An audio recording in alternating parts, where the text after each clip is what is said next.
All right. Let's get after it. Hey, do me a favor in the chat. Will you do me a favor and throw in where you're from, what city? That would be cool. And let's get after it here. Let me share my screen.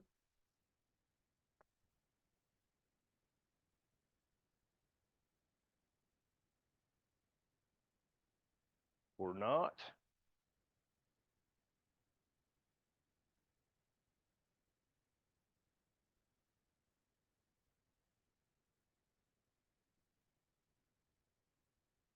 What is happening?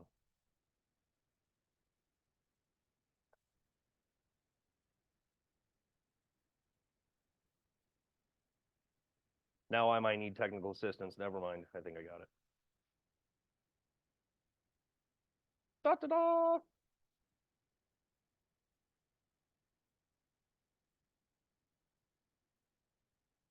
Okay. All right, let's dive into this. So one of the things that's really important is just not the shift. It's an interesting conversation that I have with a lot of real estate agents is I want to invest in real estate agent. I don't want to do the traditional side. My opinion is that both are incredibly important because from the traditional agent, understanding the investment side increases your value intensely. And if you're just doing investments, you're missing opportunities to connect with traditional. So my goal is to help you add this to your business, add this to your teams, and add this as a piece of business that you can grow. And also so that you as the person, as you're learning it, it starts to resonate with you and it starts to generate ideas to help clients build their wealth. Because I thoroughly believe if we are building our wealth and we're getting really good at it, we're going to encourage ourselves to share it with our clients and start to help them build. And it also increases our business with this space. So I've been in the business for 25 years this July.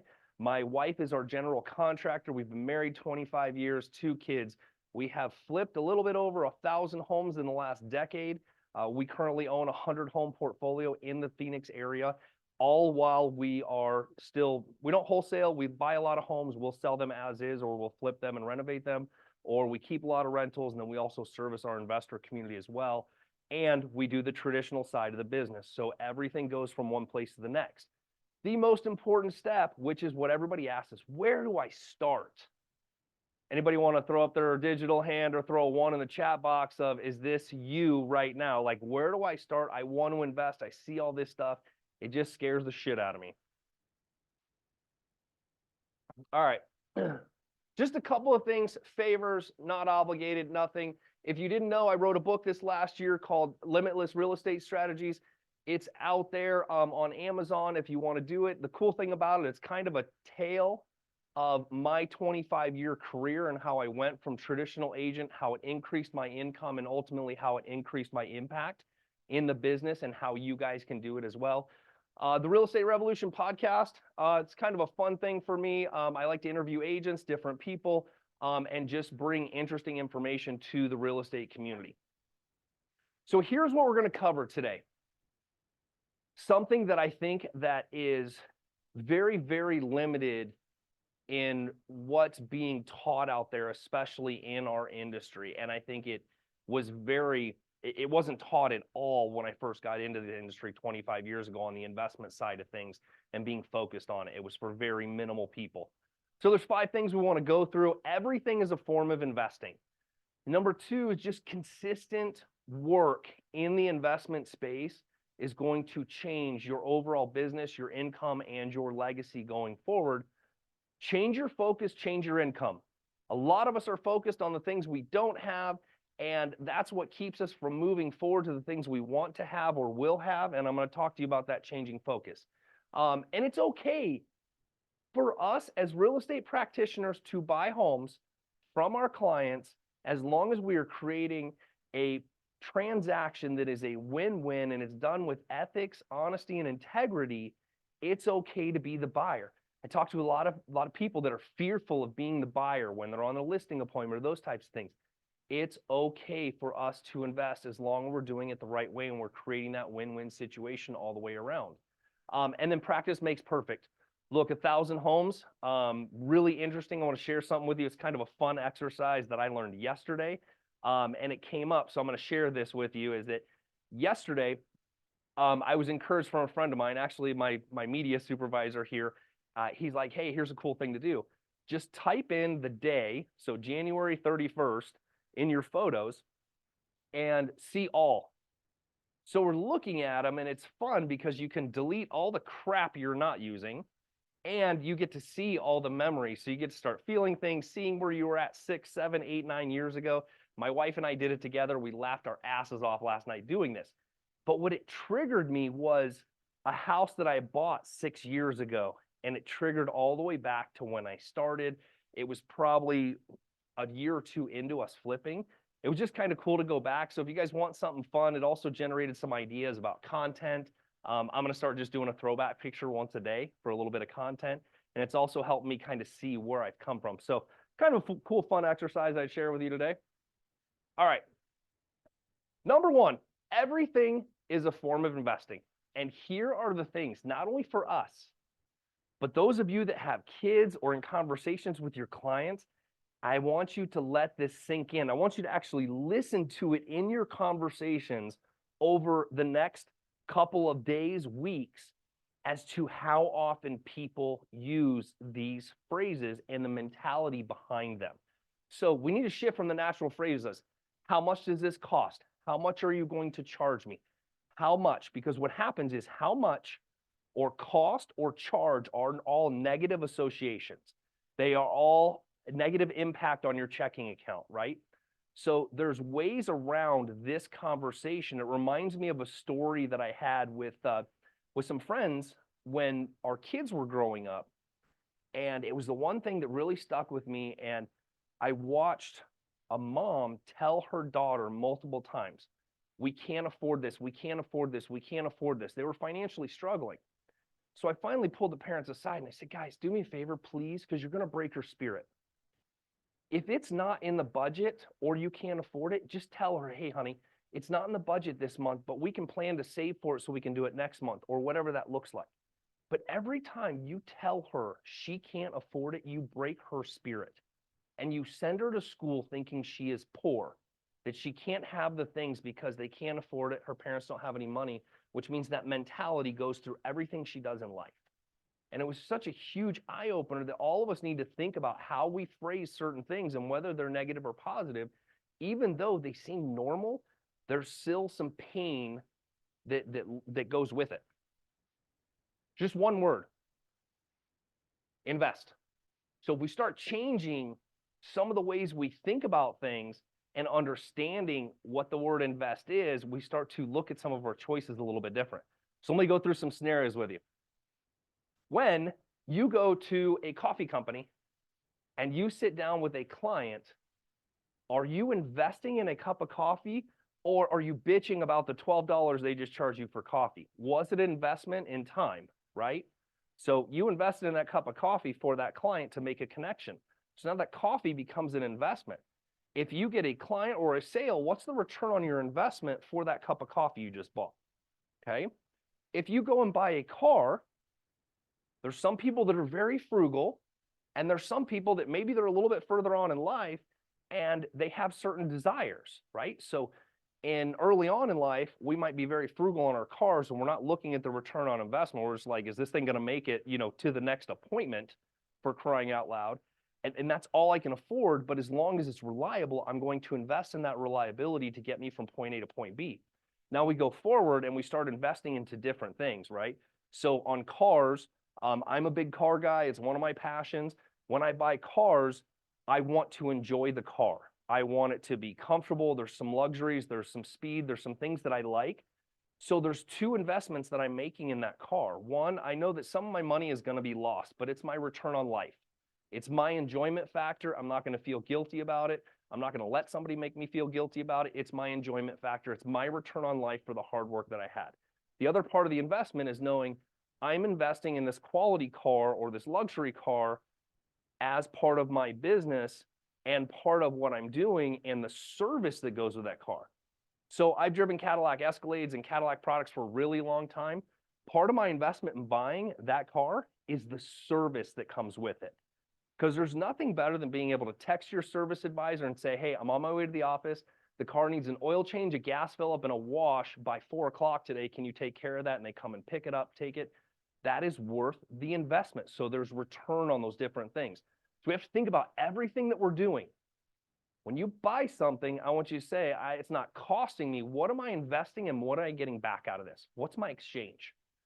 Because a lot of times when something costs us, it's just this negative. Like when we get suckered on some Instagram or TikTok ad and it's just crappy stuff. Benjamin Franklin said an investment in knowledge pays the best interest. I think we can all agree on that, right? Or investing in classes. So like right now, you're investing your time into this information, and hopefully that information will have a return on your time. So there's 3 things that we have. This is also biblical, which is time, talent, and treasure.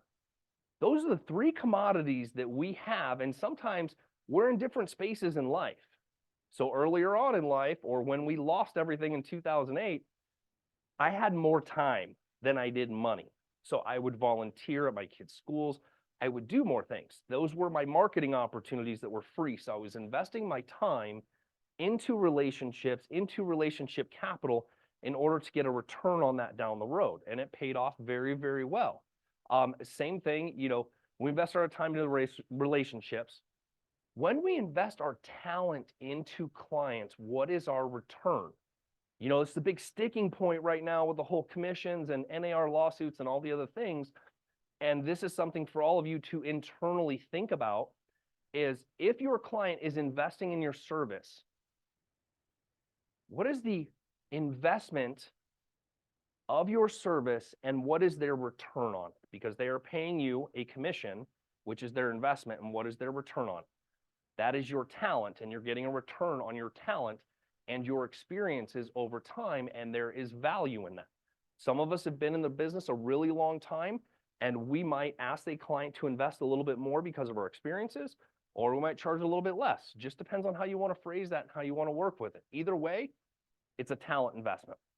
We invest in our team brokerages. So if you are on a team or team and brokerage and you have splits, what is the return on the split, right? This is such a negative part of our business about splits, and it's because it is not actually viewed properly in the way it's discussed. So any of you that are recruiting agents into your teams, I want you to look at your presentations on recruitment and think about the language with what the splits are. Because a split or the brokerage, and this is the way I see and saw real when Kim Ryan first presented it to me, here's what your cap is, here's what your transaction fee is, here's all the things. Now, I looked at all that investment into this new company from where I was at and said, okay, if I invest X dollars per year into this company, what is my return in my business with my team, and what is the potential, and does it meet my long-term goals?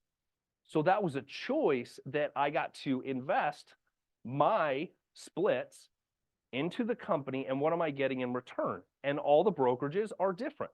At Real, we have a little bit different because we are a publicly traded company. So we do have some stock purchase and some different things in there. So for me, it was always an investment. I made the move strictly from investment. And if any of you have looked at Real stock this week, it's doing pretty damn good. Pretty excited about that. That made me smile. So let's talk about that for a second. I'm just going to throw this in here as a plug. If you are at Real and you are not doing that 5% stock purchase out of your commission to the caps, please do that. It's such a minimal amount of money that has such great potential and return that you will not miss. You will learn to live without, and you'll be astonished at what it adds up to over time. So this is how we normally approach purchasing versus maybe how we should consider it. So new cars, how much will this new car, cost, right? Not how much am I willing to invest in a new car and what am I getting out of it?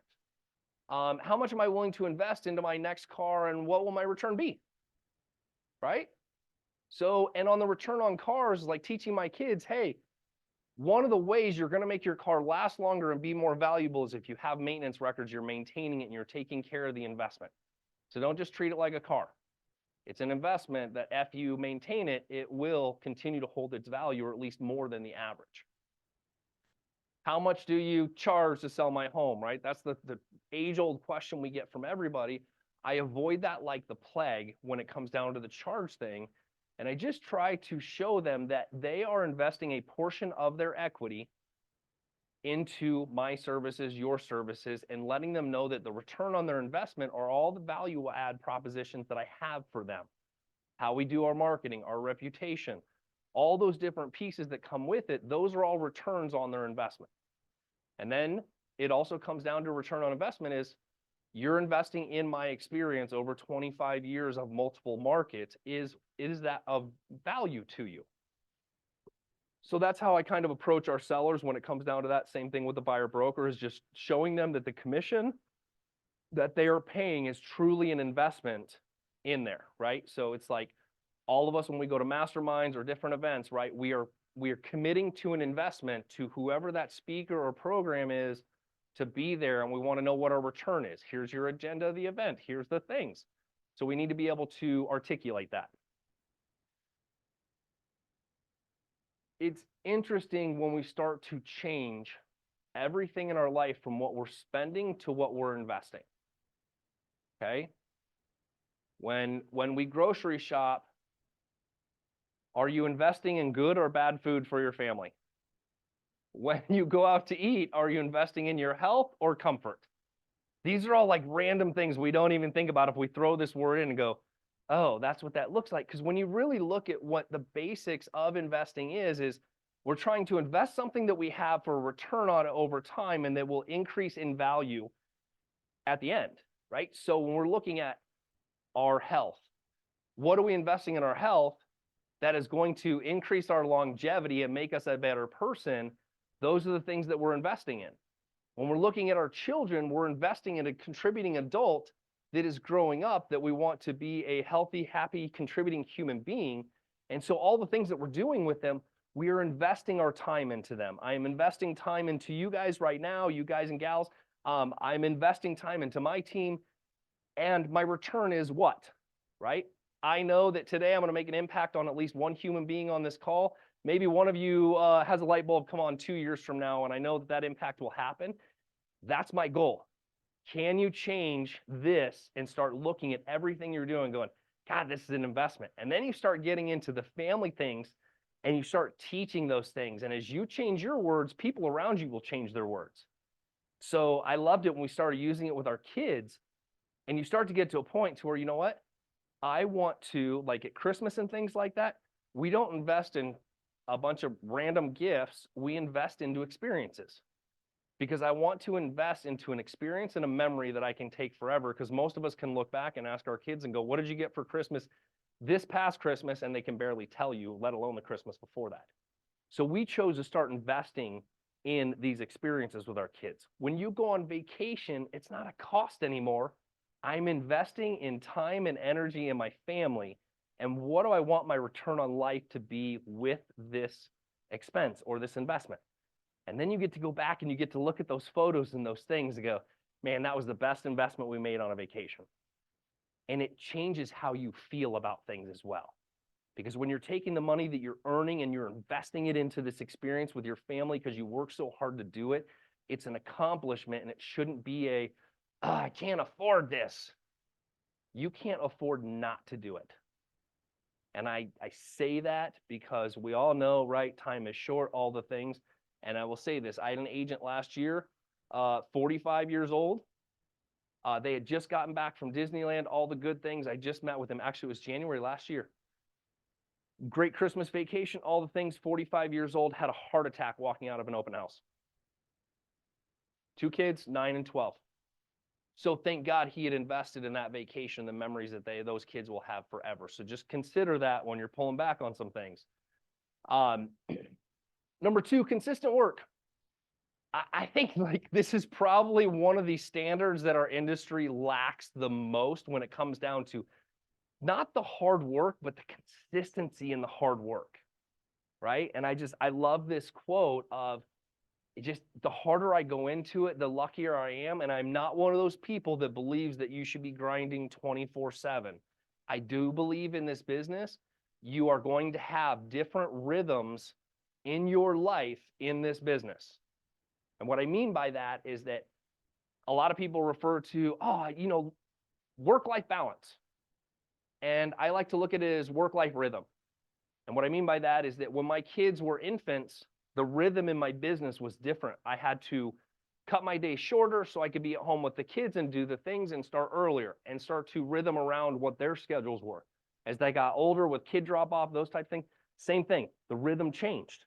Right now, the rhythm is changing. My kids are 19 and 20. They don't need us as much anymore. So the rhythm is changing in our life. And so therefore our work rhythm is changing, but I guarantee you we're still working very, very hard when it comes down to it. Here's what I mean by the hard work. We've all seen this done 100 times. It's just the hard thing that we tend to not want to do. And I think it's just sometimes it's just a block. It's a mental block. So we go through it and it's just breaking these things down in little things. And one of my favorite sayings is a dripping faucet fills a bucket. So in the investment space, it's the small drips of your investments that will pay off over time. The big shots in the arm, the big flips, those are like winning the lottery. But if you have a bunch of buckets with a bunch of hoses turned on that are just dripping, they are filling up a little bit at a time and you're just letting things flow. And after time, you go back and you're like, oh, look how much water's in there. Look at how much that investment is doing. That's really cool. Maybe I'm going to turn that spigot up just a little bit because I like that one. But all of this happens with little tiny micro steps in the right direction. They don't happen in big steps. They don't happen in the lucky wins. If you get lucky, you got lucky, right? My dad used to always say it, it's better to be there than to be good. And for those of us that get lucky occasionally is great. But when you're consistent, it's another saying my dad used to always say is, luck is when opportunity meets preparedness. So, your opportunities are how many contacts, how many people, just like this breakdown is, what is it equal to at the end of the year if you're willing to invest? All you have to do right now is invest time. On this particular piece here, all it is time. It's time, dedication, and commitment, and consistency. And if you do this time over time, it starts to build. So now I will put this more in an equation of where I operated in is when we bought our first investment property. And then we were continuing to look at things. And then the second one, and then we just stayed consistency with that plan. And then we got really good at what we were doing and it made more sense. And we continued to raise capital and we continued to go through it until we're at the space that we're at right now. And this is where it starts. It starts with the little things. And guys, when I put on here one contact today, let's just talk about that for a second. You may not be a cold caller. Nobody cares.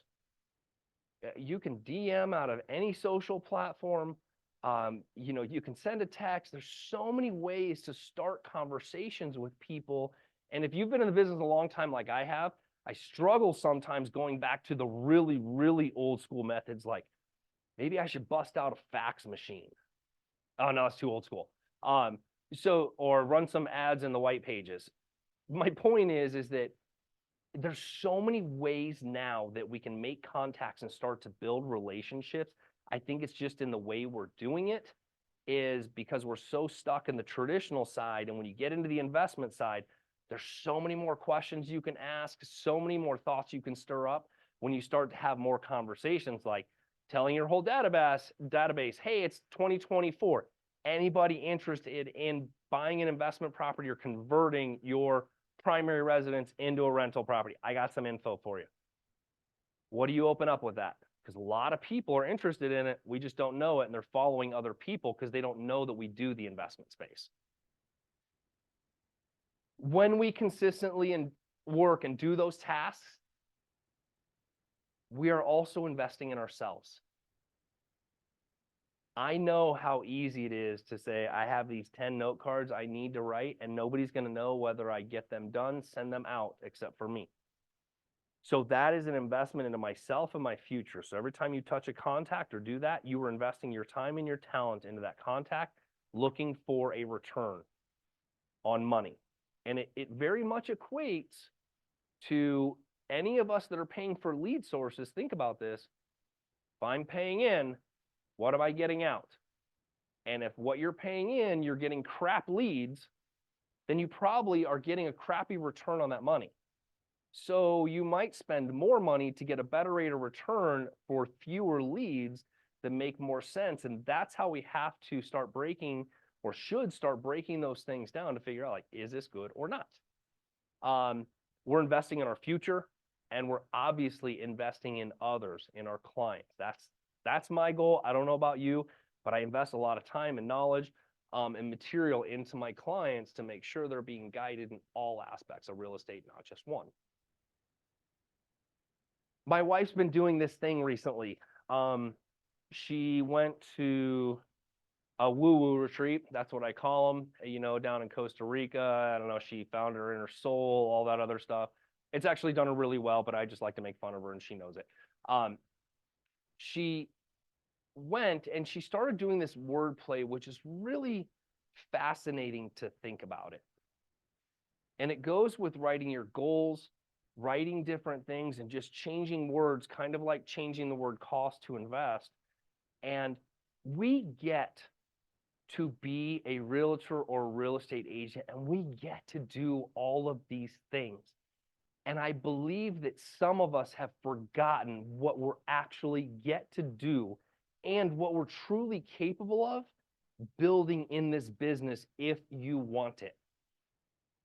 I'll say that again, if you want it and want to work for it or learn around it or take those steps. I get to come into this office, I get to serve this group of great people, and I get to serve our brokerage on a regular basis, and I love it because I get to invest my time and my experiences with you, and I get to do this.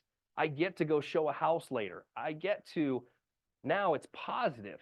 How many of us have told our spouses or our partners, God, I have to go show a house. I'm sorry, I have to go earn an $18,000 commission tonight. Why?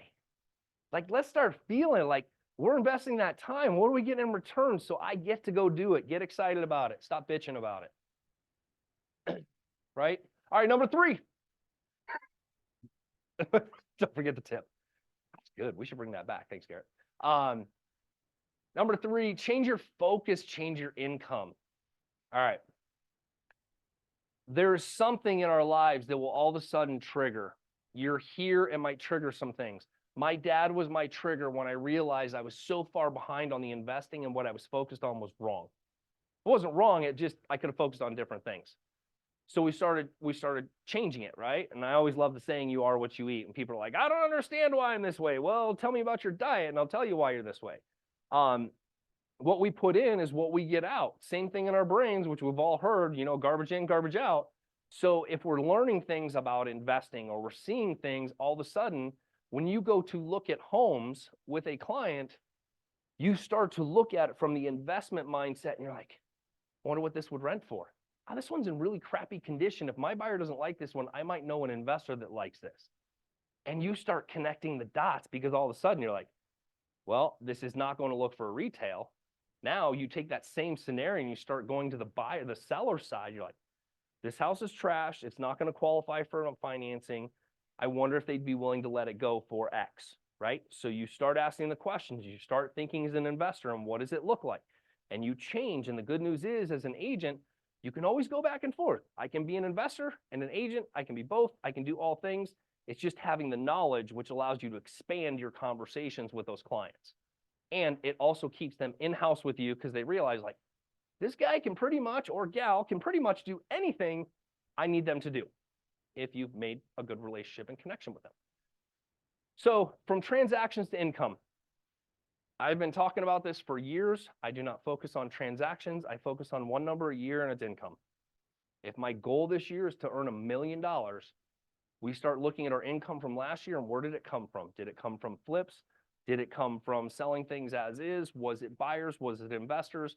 Where's the income coming from? Because it's all funnels to the same place. So I don't focus on the transaction count. And also because we do a lot of acquiring, Our commissions are, I can create income in different areas just like you can on the investor side. So that's why I'm not a big advocate of focusing on transactions, because there's so many more things.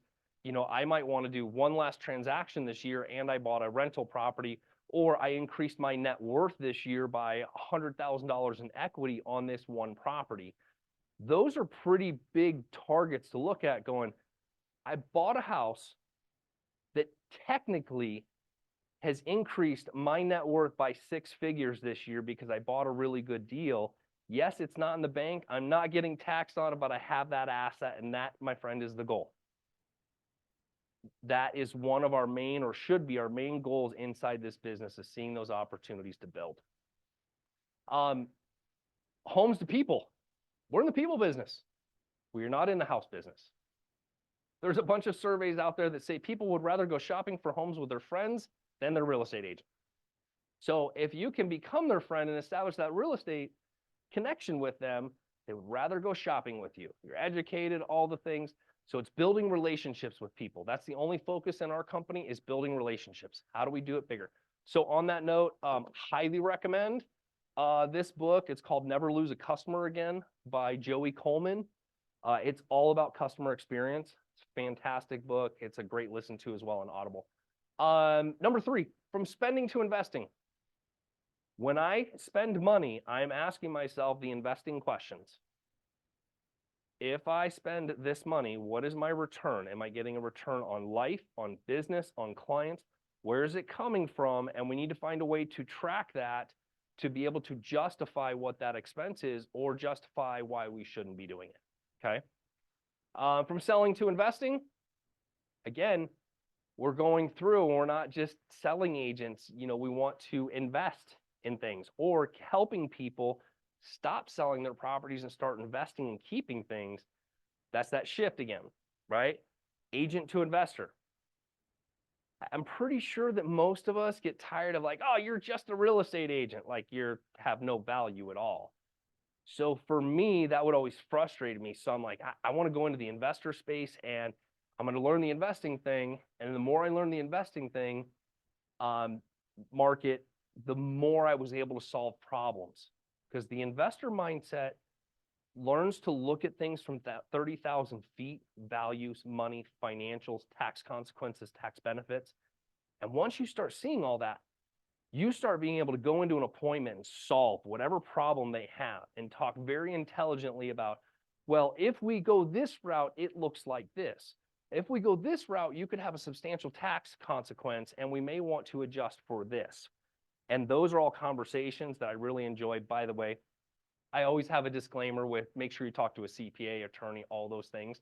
I know just enough to be dangerous because of my relationships with my CPA, but it has been super important to invest in that knowledge on what real estate does with taxes and the different rules for a couple reasons. One, you're truly guiding people with the right information, or you're sending them to the right place for that information.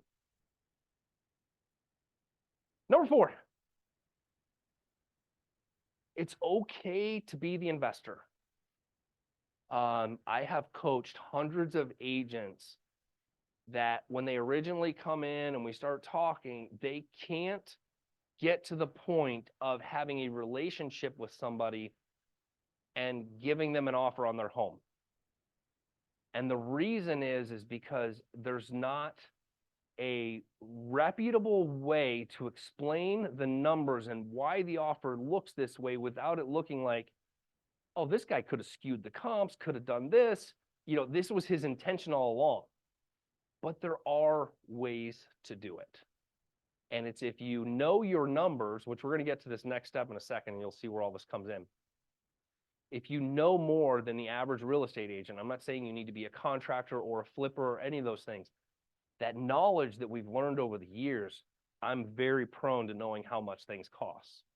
So when I'm in a home, I can look and do my due diligence by being in there without doing an inspection and kind of know how much my wife is going to spend on some days. On a good day, she can be very expensive very quick. So we start to see, and I know those numbers. Well, guess where else that equates?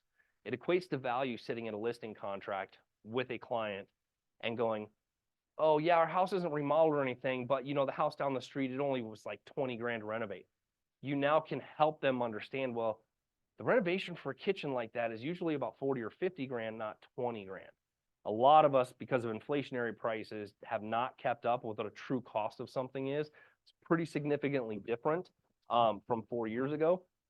So just keep that in mind, that as you learn the investing side, it is going to help the conversations and the directions that they go with your clients.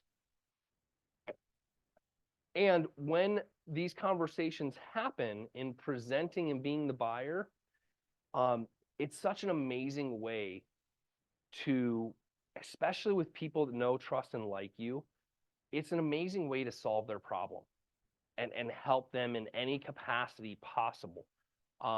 It kind of blows people away when I tell people that, on average, so I've been in the business 25 years, on average, we'll probably buy, in the height of things, it hasn't been as much, but we'll probably, last year, I think we bought 30 homes from past clients.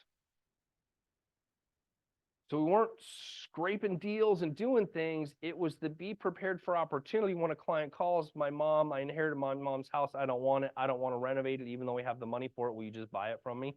Because they know we do that. And they know they can trust me. So if they know that you can do that and they trust you, you're going to have those opportunities. Now, here's the big part of it. This is the next step that agents tend to overstep.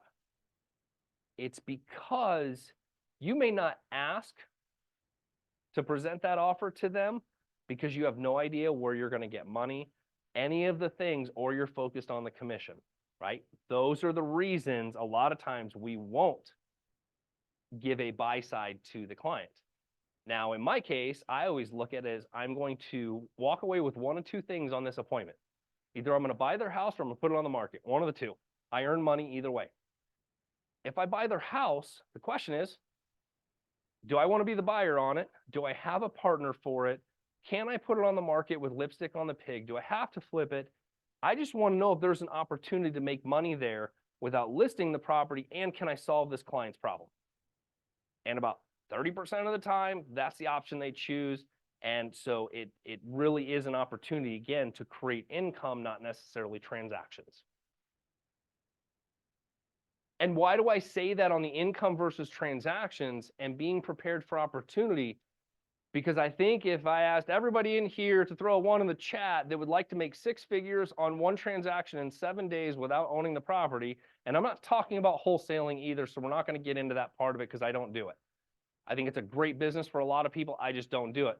But I think we could all say, I would like to be prepared to make a 6-figure profit on a property in 7 days. And there's 2 ways to do that. Number 1 is to be prepared for the opportunity. Number 2 is to say yes and figure it out later. And what I mean by that is that, hey, a lot of times we won't go for the opportunity because we don't know, who do we talk to about this? How do I find a partner? How do I find the money? Here's what I can tell you. If you got somebody to sign a contract for a house at 50 cents on the dollar, you will find the money, or you will find a buyer, or you'll find a partner. Guaranteed. Because if I just bought a $200,000 house for 100 grand because somebody is so desperate to get rid of it, I'm going to go find the money. Even if I have to pay 20% hard money on it and I can turn around and make a $20,000 profit on it, I'm going to do that. So these are where we are just prepared for opportunity. And I think a lot of us want to be prepared. We're just not sure where to start. So that's where we're here. Practice makes perfect. If everybody put a 1 or a 2 in the chat, actually just put a 1 in the chat if you actually practice on your investment side, whether it's looking at rentals or looking at fix and flips, that you've done a little practice on that. I know you have, Isaac and Connor. All right, so check this out. This slide is a little wonky, so I'm going to reverse this a little bit. The benefits of doing items 1 through 5, I'm going to go through those first, and I'm going to talk to you about the benefits. Any of us can do this. It's whether or not we'll take the time to do it. And I encourage you that if you're like, hey, I'm trying to schedule appointments next week, good. You need to schedule 1 appointment with yourself to do this. Block out a calendar. It's easy to do. It's kind of fun to do. And you start to educate yourself doing it. We want to find a property once a week and say, hey, there's a property. All MLSs have something that's a fix and repair classification that's pretty much a trashed property. Go find one once a week. You're not going to buy it. You might buy it. I want you to walk through it. I want you to comp it, and I want you to put a number on it that you'd be willing to pay for it, that the repairs would be, and what your after repair value is. Okay? Now, why I'm saying to do that is because you're just going to keep track of those addresses and start practicing and seeing how close am I. If you go back and look up that address in 6 months, how close am I on value? What did it look like? And this is a great way to start conversations with wholesalers, other real estate agents, starting to tell people that you're looking for investment opportunities. If people don't know that you are a buyer or a problem solver, they will not bring you stuff. So don't be secretive about it. Talk about it, even if you're not ready for it. This is where the practicing leads up to it. Start having conversations with private lenders. You might know clients that have some cash in the bank. You could talk to them about loaning you money. There's hard money lenders. If you Google it in your areas, there's all kinds of different places to do it. But the goal is to start educating yourself in the space to be prepared when the right thing comes up. So what are the benefits from doing this once a week? You're working for you and you're learning. So you're investing in yourself and future opportunities. So you're investing in the ability to be prepared to have the knowledge to trigger a property when it becomes available, making very quick decisions on it because you kind of know what you're looking at. Social media contact for weeks or content for weeks. You go out, you're videoing the home. People love trashed houses. That's the most comments that I get is when something is trashed or the way somebody lived. Go out and look at them, video them, talk about it. I'm thinking about buying this house. It's a total piece of crap. I think it needs too much money. I think it's worth whatever it is. Talk about it on your social. The reason is because then people are like, oh, they're looking for investment property. I have a house just like that. I'm going to reach out to that person. Yes, it happens. Easier to spot an opportunity based on little info. So sometimes I get agents that text me a link to pictures, an address, and a price. And because I'm pretty dialed in on my numbers, I can pretty much tell how far off that number is or not, or if it's even worth looking at. So you start to get it and you can be on the fly going, nah, that one's not even worth my time looking at. I don't like the area. And you start to designate certain things that you do and don't want to look at. It's certainly when you're doing this activity, it leads to more activity constantly. I just believe if you're not working with clients, you're not showing houses all week, go look yourself in the mirror and go, hey, let's go learn how to invest in real estate. Go out the door, go show yourself a house, and then go talk yourself through it. Bonus mindset shift. This is something that my dad beat into my head all my life, and I beat it into my kids' heads as well. It's be prepared for opportunity. Okay? The reason we want to invest and become wealthy is so that we can be prepared for opportunities. Here's the crazy part. I don't know how many of you were in the market. I was not prepared for the opportunity when the market tanked in 2008 and it cost me retirement, a gazillion dollars of property values and all the other things that went with it. Even though I was in the business, nobody was teaching me this. Nobody said, hey, stop focusing on the sale like the market just tanked. Start focusing on investors. Where are you raising capital? How do you get here? I was so freaked out about what was happening that I didn't understand it. And now it doesn't bother me what the market's doing because there's always opportunity out there. It's just being prepared for it and searching it out. So it's really important that we understand, like, God, everything is an opportunity to have an impact on somebody, potentially make some income, and obviously create incredible relationships with people where we're guiding them through all the things that we get to guide them through. And let's be honest, our industry, people put a lot of trust in us because it is the biggest purchase, sale, or investment they're ever going to make.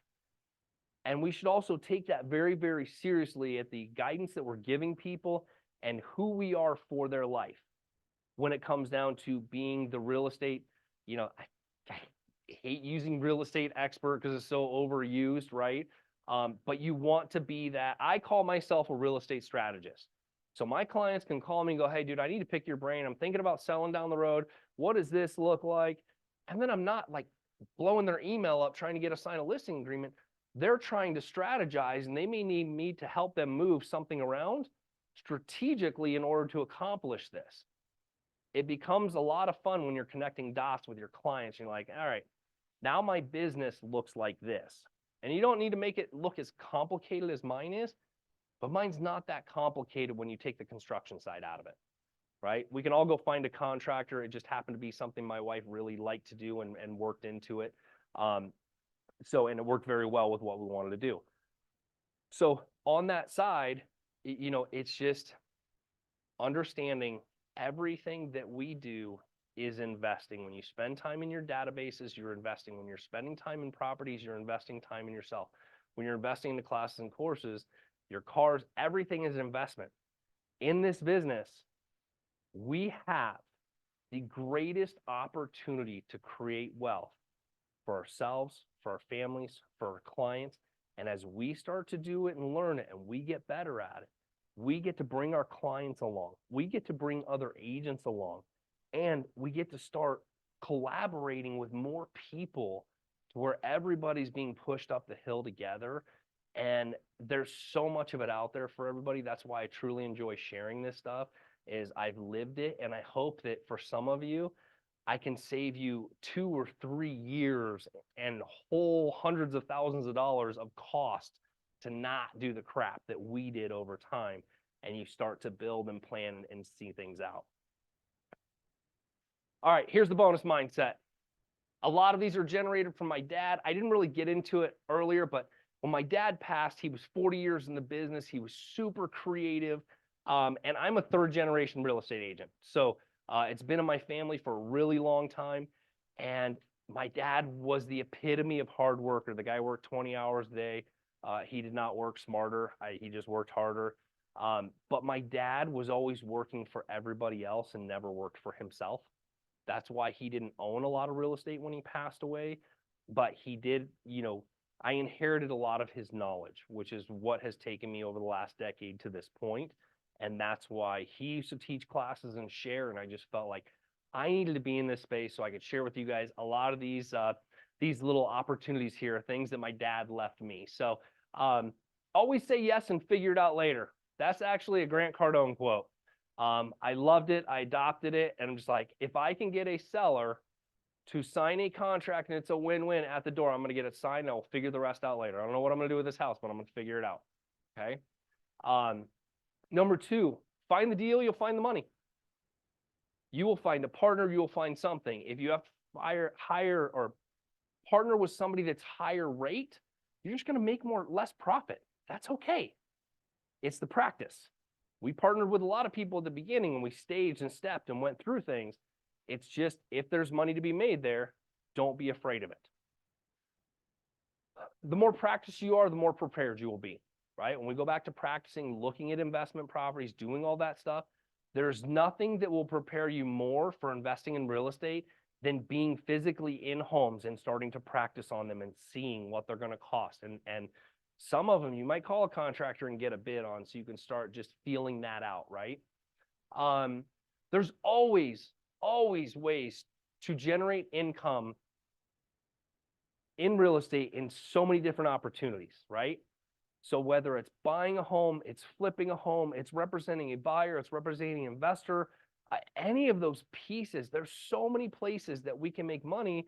And then on top of it, at Real, we've got these other sources of income that are happening with, the stock purchase, the stock awards, the different things that we're getting for different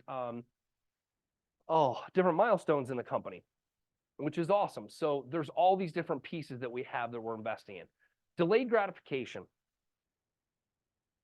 This is a big one. There's going to come a time when an opportunity stares you in the face, and the question is going to be, I can make 50 grand on this house or 10 grand or 20 grand on this house right now and walk away from it. But I can also keep it as a rental and hold off on that. And so we need to remember that part of delayed gratification is that we want to own assets in real estate. Assets for real estate practitioners is just, we have so many tax benefits from depreciation, the things that we get to write off, the things that we get to move around tax-free, and all the different pieces that play inside our business. So I love being inside the investment space and the creativity it allows me to do when we're moving pieces around and parts. And it's just so much fun. It's delayed gratification because I know even during COVID, I know how much money and equity we could have pulled and we let it sit. And yeah, some of it's gone down a little bit, but where the properties sit, I couldn't be more grateful for being and having the ability to have delayed gratification because of what those assets are doing. And then active listening. This is so much fun. I don't know if any of you have like heard people talk about this. Active listening is when you are with your clients on a listing appointment, those types of things. You need to start listening to the underlying answers. We spend so much time when somebody says something, we're already thinking about how we're going to respond, rather than thinking and reading between the lines, like, what are they really saying in this? And asking another question. So the reason we're able to go through and do creative financing and seller carries and some of these other investment sides is because I am actively listening to what the client is needing, and I am also actively learning what their needs are so that I can start to strategize on what I might present to them that would make the most sense and solve all the problems. So I'll give you a little story on this one. I met with a client that was a referral from my preferred lender last year. Two brothers managing mom's house. Manufactured home, great condition, just outdated. Mom's going to assisted living. The house may sell on the open market for about 300 grand minus repairs, holding costs, commissions, closing costs, all those other things. We kind of got it down after repairs. It would be about 230, 240 is what they would net, all costs aside. So I went back into it. I'm like, well, okay, where is mom's money going to go? Because they're talking about, this is what they said. It's costing us $3,000 a month for mom's assisted living facility. Like, okay, I need to note that. There's a cost going out. This money is being used to cover that cost. So at the end of the day, I put it all together to solve the $3,000 a month outgo, not have to move mom's money into the stock market and wonder if it's going up or down to pay for her care. So they sold me the house for $10,000 down. I paid $200,000 for a $300,000 asset. They carried the note at 7%, and I make an additional principal payment on that every month that equals $3,000 a month. So I bought it for $100,000 less. I solved her problem. They didn't have to put it on the market. And I got an investment. It won for them. It created income. But that only comes from active listening with somebody. And once you start actively listening to what their problem is, you're like, oh, wait, there might be an opportunity to help them in this way. So active listening also comes into building relationships. I don't know how many of you, my love language is probably gift giving, because I love to send funny things, humorous things when I'm thinking about things. Your clients. This is totally off the investment topic, but not. You want to invest in the relationship with your clients, start investing in some of the little random things that just make people freaking laugh. Okay, now again, active listening, it's also active reading, Facebook's, right, kind of stalking. This is how a lot of times we're helping take care of our investors and our relationships, and it's not they got a postcard for Christmas. It's had a client, investor client, he lends us about $2 million a year for flips. He wrecked his motorcycle when he was on vacation. Fell down, broke his collarbone. What do I send him? I send him a set of training wheels. And I'm like, hey, hope you get better. This is just help your recovery and make sure you're safe next time you're riding your bike. The call that I got laughing hysterically was better than any get well soon or text message or something that cost me like $6, right? So these are the fun things that you start to do in active listening. Amazon, all these different places, they make it so easy to do it as well. All right, I'm going to open this up. We got, 10 more minutes. Questions, answers, or, well, I'll answer. You guys ask questions. Any takeaways, anything that stood out, would love to hear from you. and we'll go from there.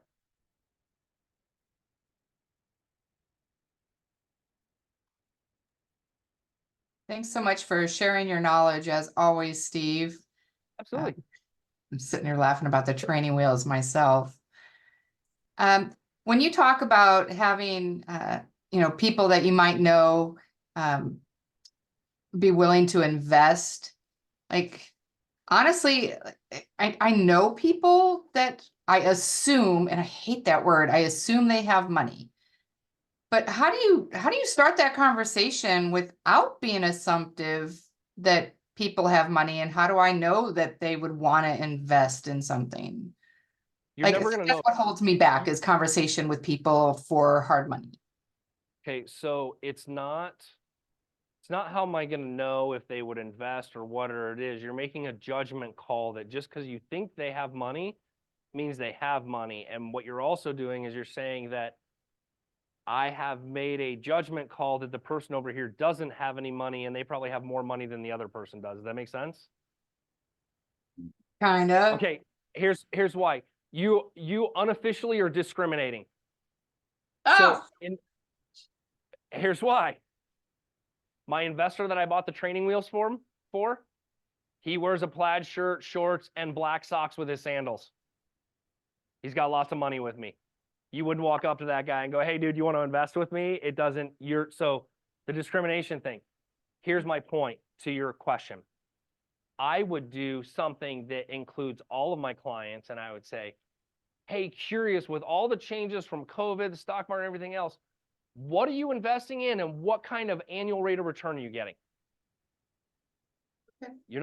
You're just asking for some information. The follow-up with that is looking at what they're coming in. It might even be a survey because you can do percentages.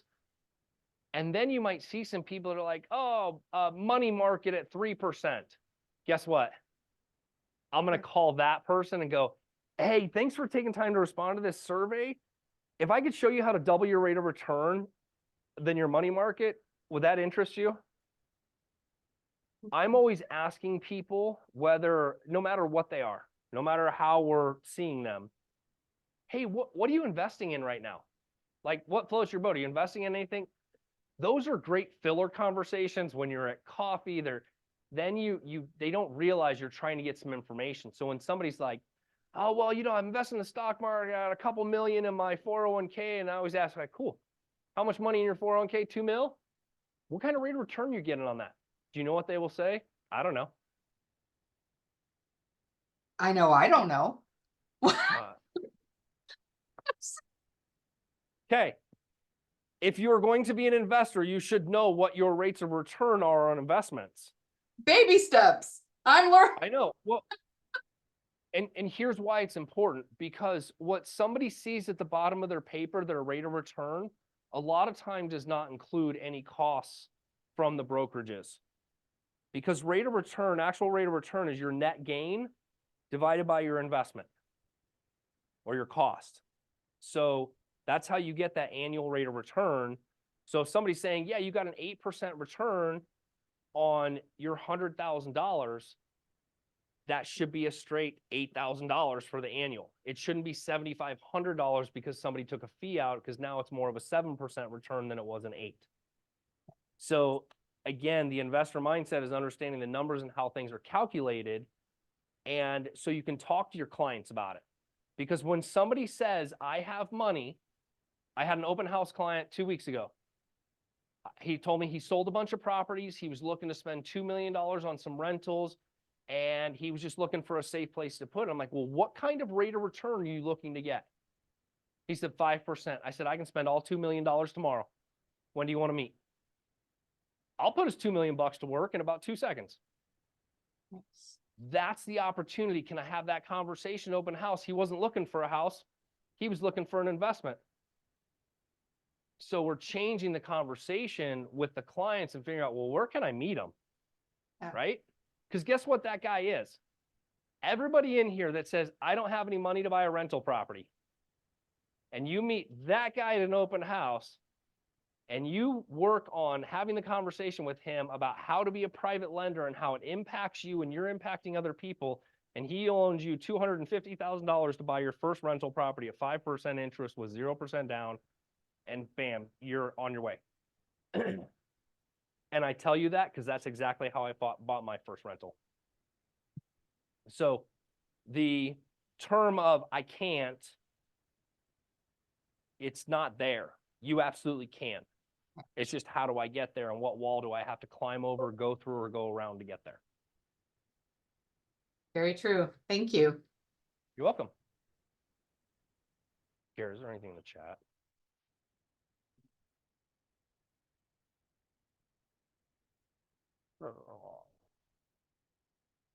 All right. Anybody else have any questions? If not, I'm going to drop this and I'm going to get back to work, just like I'm sure all you guys got some things to do. Some of you are probably getting ready to make dinner because I know that's what Isaac's doing. All right. Good to see everybody. Appreciate you. Thanks, Steve. Thank you so much. Thanks, Steve. Appreciate you, man. Thank you.